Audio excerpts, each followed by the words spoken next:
खुलुमबाय जों दिनै मोनसे गोनांथार साबजेक्टखौ लानानै नोंथांमोननि खाथियाव फैदों। आंनि लोगोआव दङ दुलाराय बर' फरायसा आफादनि सोलोंथाइ नेहाथारि सोमावसार बसुमतारी। जों बयबो मिथिगौ 2025 मायथाइनि मेट्रिक आनजादखौ मैया 11 एप्रिलाव आसाम स्टेट स्कुल एडुकेशन बोर्डआ फोसावबाय आरो जों फोसावनायाव नुदों अल आसामाव 2025 मायथाइनि मेट्रिक आनजादाव गासै 4,22,737 फरायसाया मेट्रिक आनजाद होदोंमोन आरो बिनि गेजेराव 2,70,471 फरायसाया उथ्रिसारनो हादों आरो पार्सेन्टेज हिसाबै अल आसामाव 63.98 आरो जायफोर फरायसाफोरा मोजाङै उथ्रिसारनो हाबाय बिथांमोनखौ जों दुलाराय बर' फरायसा आफादनिफ्राय साबायखर बावहरबाय आरो जायफोर फरायसालिफोरा 2025 मायथाइनि मेट्रिक आनजादाव मोजां रिजाल्ट खालामनो हाबाय बै फरायसालिनि फोरोंगिरि आरो दिथागिरि आरो स्कुल मेनेजिं कमिटिनि जायफोर कमिटियाव जायफोर दिथागिरिफोर दं बिथांमोनखौ साबायखर बावबाय आरो जों नुदों देग्लाय आसाम स्टेट स्कुल एडुकेशन बोर्डआ टप 3आव 3 फरायसाखौ बिथांमोना सायख'दों आरो बिनि गेजेराव जोंनि मिथिनाय बायदिब्ला Amishi Saikia Pragya academy senior secondary school Jorhat बिथाङा टप पजिशनखौ मोननो हादों। बेनिफ्राय सानै फरायसा नैथि आरो थामथियाव बिथांमोना जाहैबाय साफारसुवा बरदलै आरो अनिर्बान बरगहाय बिथांमोना आसाम जातीय बिद्यालय कामरुपनिफ्राय बिथां 3 मेलेमगोनां फरायसाफोरखौ टप 3 मासियाव आवग्रिनो हानायनि थाखाय जों दुलाराय बर' फरायसा आफादनिफ्राय जों साबायखर बावहरदों। जोबोद दुखुनांथाव बाथ्रा जों फोरमायनांगोन आरो दुलाराय बर' फरायसा आफादा जोङो बर' बिजोंनि सोलोंथाइखौ जों जौगाहोनो थाखायनो जों 2002 मायथाइनिफ्राय जों खामानि मावबाय थादों। नाथाय गुबुन बोसोरनि रुजुनायाव थांनाय बोसोरनि रुजुनायाव देग्लाय जों नुदों बर' बिजोंनि जि रिजाल्ट जोंनि रिजाल्टआ जोंनि बिटिआरनि 5 जिल्लायाव बिखेखै जों क'क्राझार चिरां बाक्सा तामुलपुर उदालगुरि जोङो आसामनि गाहाय थाखोआव जों नुदों। थांनाय बोसोराव चिरां जिल्लाया अल आसामावनो मेट्रिकआव टप 1 पजिशनाव दंमोन नाथाय देग्लाय बे फैनानै 12 पजिशनाव जों नुदों। दा एसटि हिसाबै जों मेट्रिक रिजाल्टखौ जों नुदों आसामाव गासै एसटि केन्डिडेट हिसाबै 56,579 फरायसाफ्रा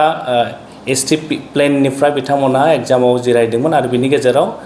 40,351 फरायसाफ्रा उथ्रिसारनो हादों आरो पार्सेन्टेज हिसाबै 71.32 आरो जों बर' बिजोंनिखौ जों नायबाय बर' बिजोङाव देग्लाय 16,083 फरायसाया 2025 मायथाइनि मेट्रिकआव बिथांमोना एग्जामखौ लिरदोंमोन आरो बिनि गेजेराव 11,620 फरायसाफ्रा उथ्रिसारनो हादों आरो पार्सेन्टेज हिसाबै 72.25 नाथाय जों थांनाय बोसोरनिखौ जों रुजुनानै नायोब्ला थांनाय बोसोराव 16,148 फरायसाया मेट्रिकखौ लिरदोंमोन 2024 मायथाइयाव आरो 13,294 फरायसाया उथ्रिसारनो हादोंमोन आरो पार्सेन्टेजआ 82.33 दा थांनाय बोसोरनि पार्सेन्टेजखौ देग्लायजों रुजुयोब्ला 10% जों लेस जानाय नुदों आरो जों फार्स्ट डिभिजन हिसाबै देग्लाय बर' फरायसाफ्रा मोननो हादों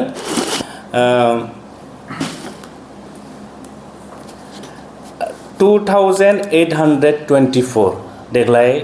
बर' बिजोंनिफ्राय 2025 मायथाइनि मेट्रिक आनजादाव 2,824 फरायसा मोननो हादों आरो थांनाय बोसोराव 2024 मायथाइनि मेट्रिक आनजादाव फार्स्ट डिभिजनखौ मोननो हादोंमोन 3,831 फरायसाया जों जुदि थांनाय बोसोरजों रुजुनानै नायोब्ला देग्लाय 1,007 माने 1,007 जन जोंनि फरायसाफ्रा माने फार्स्ट डिभिजनखौ खम मोनदों आरोखि। दा जायफोर बर' बिजोंनिफ्राय देग्लाय दुलाराय बर' फरायसा आफादनि जोङो अल आसामाव जायफोर बर' बिजोंनिफ्राय फरायनानै टप 10 मासियाव आवग्रिनो हायो बै मेलेमगोनां मोजां फरायसाफोरखौ जों दुलाराय बर' फरायसा आफादा कमल कुमार ब्रह्म देरहासार बान्थाजों बिथांमोनखौ बरायनाय जायो मान बावनाय जायो आरो देग्लाय बिनिनो 13 फरायसाफ्रा बिथांमोना टप 10 मासिखौ मोननो हादों आरो जायफोर फरायसाफ्रा बर' बिजोंनिफ्राय टप 10 मासिखौ मोननो हाबाय बेखौ जों दुलाराय बर' फरायसा आफादनिफ्राय बिथांमोनखौ जों साबायखर बावहरदों बिथांमोनखौ बरायदों आरो बर' बिजों फरायसालिनिफ्राय जायफोर फरायसालिफ्रा मोजां रिजाल्ट बिथांमोना फरायसाफोरखौ मोजां रिजाल्ट होनो हाबाय बै फरायसालिनि फोरोंगिरिफोरखौबो जोङो बरायहरदों बिथांमोननि दिथागिरिफोरखौ बरायहरदों आरो गासै फरायसाफोरखौ जोङो बरायहरबाय आरो जायफोर फरायसाफ्रा 2025 मायथाइनि मेट्रिक आनजादाव उथ्रिसारनो हायाखिसै बिथांमोनखौ जों खावलायगोन गोनो गोथो जानाङा दुखु मोननो नाङा मानि थाखाय रिजाल्टआ गाज्रि जाखो बेखौ नायबिजिरनानै उनाव जेन आरोबाव मोजाङै फरायलांनो हायो उथ्रिसारनो हायो बेखौ जों दुलाराय बर' फरायसा आफादनिफ्राय फरायसाफोरखौ जों खावलायहरबाय क'क्राझार चिरां बाक्सा तामुलपुर उदालगुरियाव देग्लाय रिजाल्टआ जोबोद गाज्रि आसामनि लिस्टआव जों नायोब्ला डिस्ट्रिक्टफोरनि लिस्टखौ नायोब्ला जोंनि मोनबा जिल्लानि जि माने लिस्ट बेयो गाहायाव दङ आरो बेखौ जों नायबिजिरलायोब्ला गोबां बेवहाय जेंनाफोरखौ जों नुयो नाथाय जों दिनै दुलाराय बर' फरायसा आफादा जों बुंगोन जायफोर जेंनाफोरनि थाखाय बेफोरबायदि रिजाल्टआ जादों बैफोर जेंनाफोरखौ जोङो नायबिजिरलायनायनि सम फैबाय आरो दुलाराय बर' फरायसा आफादा माब्लाबाबो जोङो बेफोर थासारिजों जों कमप्रमाइस खालामा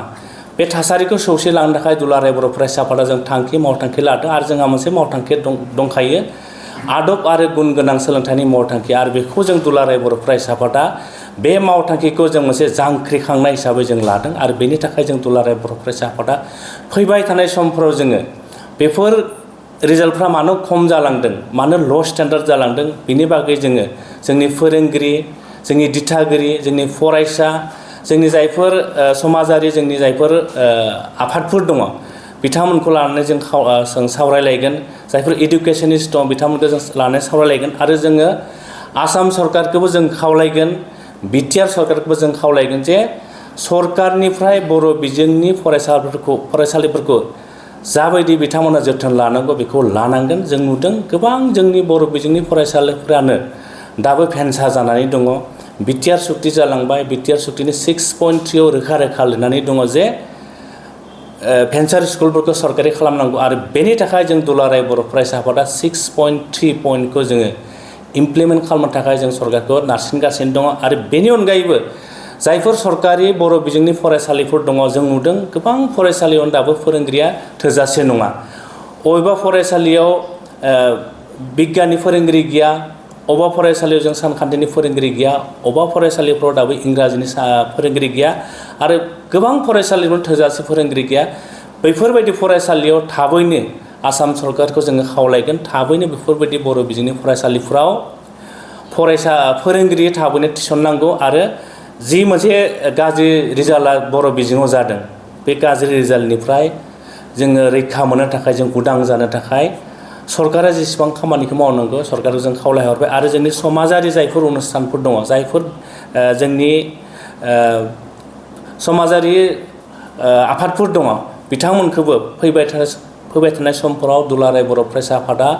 मावनो लानाय जे जों सोलोंथाइनि मावथांखि बेवहाय बयखौबो जों बाहागो लानो थाखाय खावलायहरबाय आरो जों दुलाराय बर' फरायसा आफादा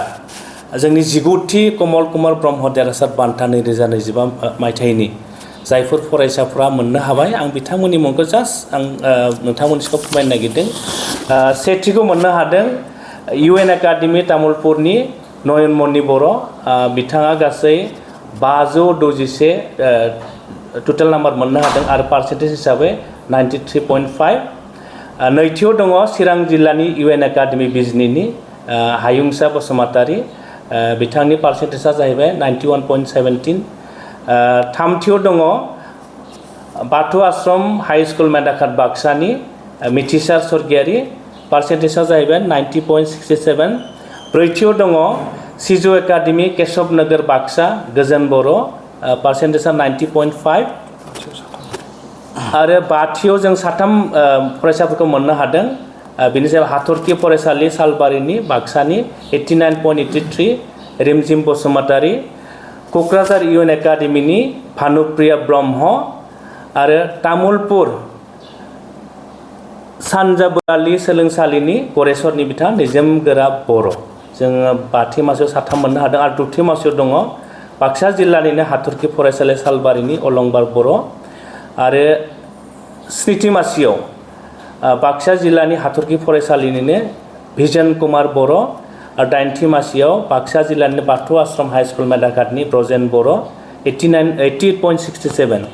आरो 10थि मासियाव सानै फरायसा चिरां जिल्लानि आमटेका जिकेबि एकाडेमिनि जोंफुं बसुमतारी 88.5 क'क्राझार हरिनागुरि हाइ स्कुल क'क्राझारनि शिल्पा ब्रह्म 88.5 आरो 10थि मासिखौ मोननो हादों UN एकाडेमि बरपेटा रोड बाक्सानि चन्द्रिका रानी औवारी गासै 13सा मेलेमगोनां फरायसाफोरखौ जों दुलाराय बर' फरायसा आफादनिफ्राय 19थि कमल कुमार ब्रह्म देरहासार बान्था मोननो हानायनि थाखाय जों साबायखर बावहरबाय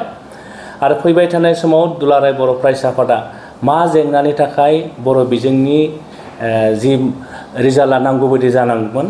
नाथाय जोंनि लुबैनाय बायदि जायाखिसै जों लुबैनाय बायदि जायाखिसै आरो बेफोर जेंनाया मानि थाखाय जादों बेफोर जेंनाफोरखौ लानानै दुलाराय बर' फरायसा आफादा जोंनि दिथागिरि जोंनि फरायसा जोंनि फोरोंगिरि आरो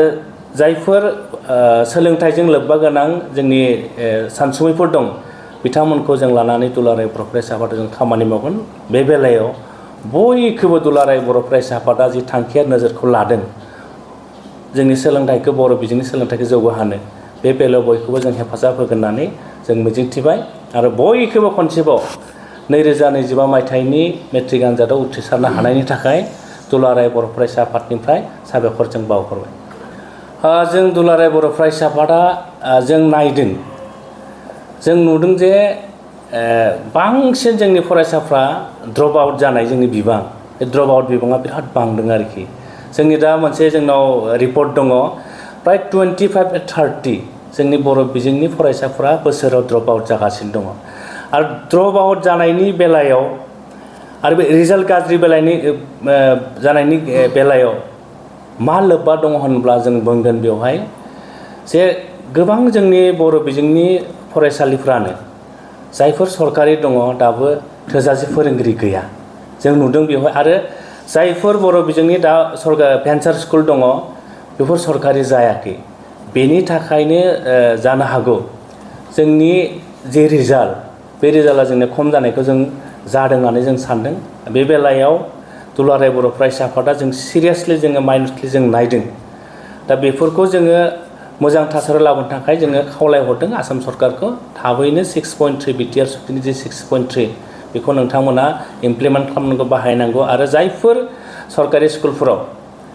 थोजासे फोरोंगिरि गैया बेफोर फोरोंगिरिफोरखौ थाबैनो थिसननांगौ आरो बिमा बिफाफोरखौबो जोङो फरायसाफोरखौ